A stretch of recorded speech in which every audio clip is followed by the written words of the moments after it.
एक सरदार साहब railway station से टांगे पर बैठे और कोचवान से बोला कि फलां पते पर ले चलो।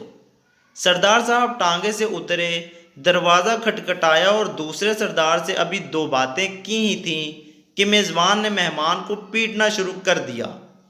मेज़बान की टोपी उतर गई और धोती खुलने ही वाली थी कि वो वापस तांगे में आकर बैठ गया और कोचवान से बोला, चलो वापस स्टेशन ले चलो।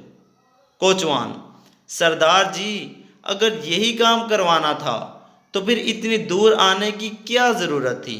आपका ये काम तो मैं स्टेशन पर ही कर सकता था।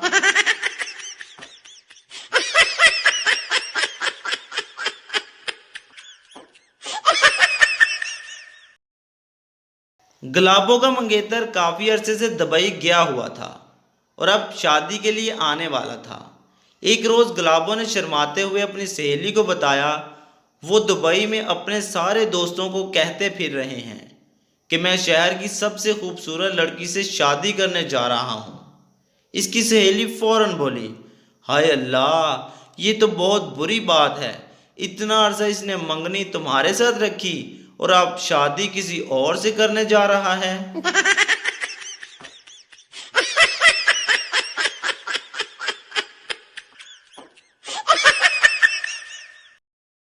कल मैं पुप्पो के घर गई तो पुप्पो का दरमियान वाला बेटा मुझे एक कमरे में ले गया, सब दरवाजे खिड़कियां बंद कर दी, लाइट बंद करके मेरे पास आया और बोला, ए वेख, मेरी कड़ी विच लाइट जलदी है।